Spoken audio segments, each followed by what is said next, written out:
참 예수님, 오늘은 8월 26일 연중 제21주간 금요일입니다.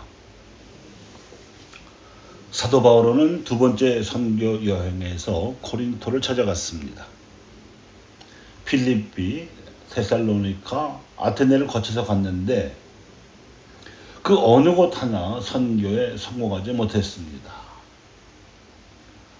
아시아로 가려던 선교 일정이 벽에 부딪혀서 고민하던 차에 트로아스에서 꿈에본 성령께서 서방으로 가라고 일러주셔서 갔을 뿐인데 가는 곳마다 실패만 거듭했던 것입니다. 이 무렵 사도 바울은 기성사도들이 할례받은 유다인들에게 선교하겠다던 노선에 밀려 할례받지 못한 이방인들에게 선교하겠다고 양보하고 그들이 선교하지 않는 곳을 골라서 선교하겠노라고 천명한 터였습니다. 비주류 사도로서의 서름을 느낄 만도 한데 바울은 자신이 있었습니다. 그 자신감의 원천은 그리스어와 라틴어에 능숙하다던가 로마 제국의 시민권을 가지고 있다던가 하는 세속적인 조건에서 나오는 것이 아니라 부활하신 그리스도를 만났다는 천상적인 조건에서 나오는 것이었습니다. 그가 코린토에 갔을 당시에 로마로 가는 알렉산드리아 상선은 코린토에 많은 교역 상품을 내려놓았기 때문에 시민들은 흥청망청 될 수 있을 만큼 부유했습니다.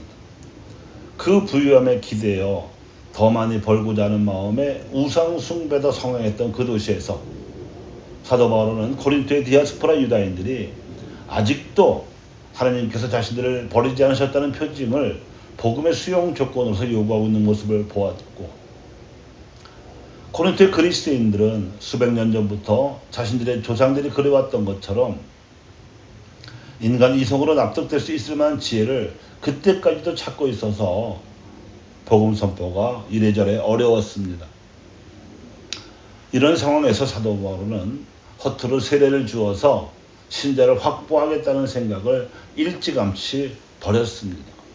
그리고 유다인들이 요구하던 표징이나 그리스도인들이 찾던 지혜조차도 엄두가 나지 않아서 아예 자신의 인간적 재주를 해내겠다던 애초의 계획을 포기해버렸습니다.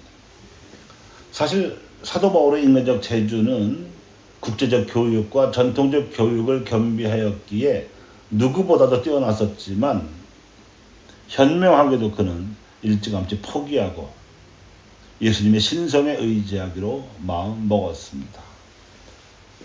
그에 대한 의지 표명이 멸망할 자들에게는 십자가에 관한 말씀이 어리석어 보이지만 구원받을 우리에게는 하느님의 힘입니다 하는 선언입니다.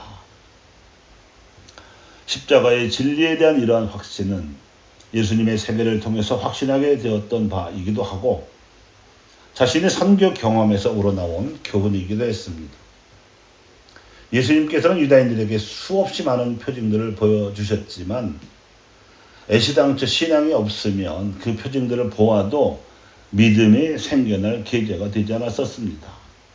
되려 지혜롭다던 바리사이들은 그 표징들을 볼 때마다 트집을 잡아 기어코 그분을 죽이려 들었습니다. 그리스도인들이 찾던 지혜에 관해서는 그 누구보다도 사도 바울과 익숙한 바였지만 인간 이성으로 고안된 지혜란 또 다른 지혜로 맞서기 마련인지라 애시당초 기대를 걸려놨습니다. 탈레스 이래 소크라테스에 이르기까지 그리스인들의 지혜란 결국 피조물의 머리에서 나온 산물이어서 창조주의 지혜에 비길 바가 되지 못했던 까닭입니다. 그리스도인들의 지혜를 헬레니즘이라 하지만 오늘날까지 그리스도를 정신적 고향으로 삼는 유럽인들이 이룩한 물질 문명이 경제적으로는 부유해도 정신적으로는 빈곤한 것도 똑같은 이유에서 설명될 수 있습니다. 유대인들이 요구한 표징에 대해서 예수님께서는 십자가의 죽음으로 응수하셨습니다. 자신의 희생을 전제한 응답만이 힘과 권위를 가지는 법입니다. 예수님을 하느님을 알아본 사도 바울 역시 고린토에서 선교하면서 십자가를 짊어지기로 마음 먹었습니다.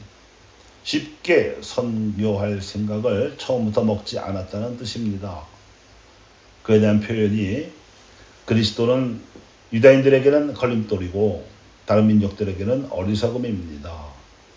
그렇지만 유다인이든 그리스인이든 부르심을 받은 이들에게 그리스도는 하나님의 힘이시며 하나님의 지혜이시라고 확실한 발언입니다. 그토록 오랜 세월 동안 하나님의 부르심을 받고 그 자비를 독차지했던 유다인들이 부르심과 자비를 믿지 못하고 불신에 가득 차서 끊임없이 표징을 요구했다는 역사적 사실이 믿기지 않을 만큼 희한합니다. 오죽하면 예수님께서 하늘나라를 혼인잔치 둘러리러 온 열처녀에 비기셨겠습니까?